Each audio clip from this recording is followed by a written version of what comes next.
శుభం వ్యాధు శ్రీ గురుభ్యో నమః. మీనరాశి వారికి మే 1వ తారీఖు నుండి 15వ తారీఖు వరకు ఏ విధంగా ఉందన్న విషయాన్ని మనం ఇప్పుడు విశేషంగా తెలుసుకోవడం ప్రయత్నం చేద్దాం. మీనరాశిలో కుజ రాహు గురుడు యొక్క ప్రభావం కనిపిస్తోంది. ద్వితీయంలో శుక్రుడు ప్లస్ రవి యొక్క ప్రభావం, తృతీయంలో బృహస్పతి, సప్తమంలో కేతు, అలాగే వ్యయస్థానంలో శనీశ్వరుడు యొక్క ప్రభావం కనిపిస్తోంది. ముందు చూస్తే రవి, వెనక చూస్తే శని, నెత్తి మీద చూస్తే రాహు, వరుసగా 3 పాపగ్రహాలు కనిపిస్తుంది. సో నిర్ణయంలోనే మిస్ఫైర్ అయ్యే అవకాశం ఉంది.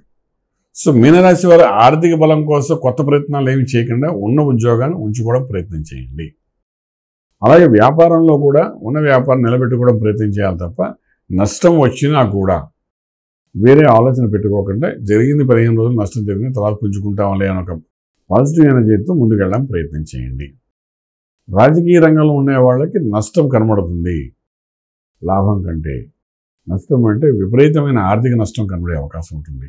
చాలా జాగ్రత్త పడండి. బెట్టింగ్స్కి వెళ్ళకండి, అలాగే కెసినోస్కి వెళ్ళకండి, తర్వాత రాజకీయం మీద ఇన్వెస్ట్మెంట్ ప్లాన్స్ చేయకండి. అది కొంత నష్టపోయే అవకాశం బాగా కనబడుతుంది. విదేశాలు చదువుకోవడానికి వెళ్ళాలనుకున్న విద్యార్థులకి అనుకూల వాతావరణం అయితే కనిపిస్తుంది. కానీ విదేశాలకు వెళ్ళి సెటిల్ అవ్వాలనుకున్న వాళ్ళకి అనుకూలంగా లేదు. ట్రేడింగ్ కూడా కొంతవరకు నష్టపోయే అవకాశం బాగా కనిపిస్తుంది.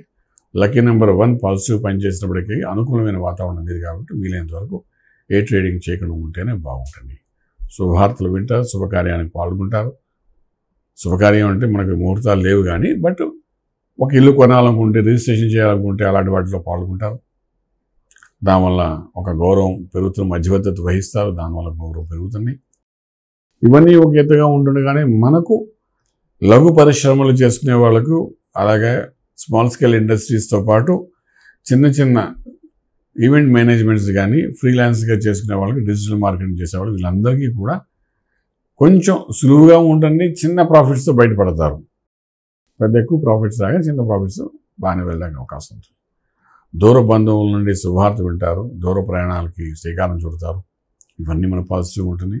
కానీ లగ్నంలో ఉన్న కుజుడు అగ్నితత్వ ప్రభావం మీ చేతుల మీదుగా మీరు కొంత నష్టాన్ని చేసే అవకాశం ఉంటుంది. కాబట్టి నిదానమే ప్రధానం అన్నట్టుగా మనం మాటని మౌనంగా ఉండగలిగితే 15 రోజులు ఆ కుజుడు అక్కడ ఉన్నంతకాలం ఉండగలిగితే అప్పుడు మనకు ఒక సత్ఫలితం వస్తుంది. రాజమార్గంలో రాజ్యం పొందవచ్చు.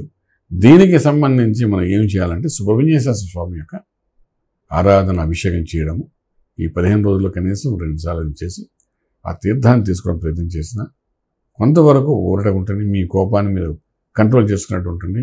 దాని మూలాన ఒక పెద్ద నష్టాల నుండి బయటపడడానికి అవకాశం ఉంటుంది. రాజమార్గంలో రాజ్యం పొందగలుగుతారు. శుభం వ్యాధు.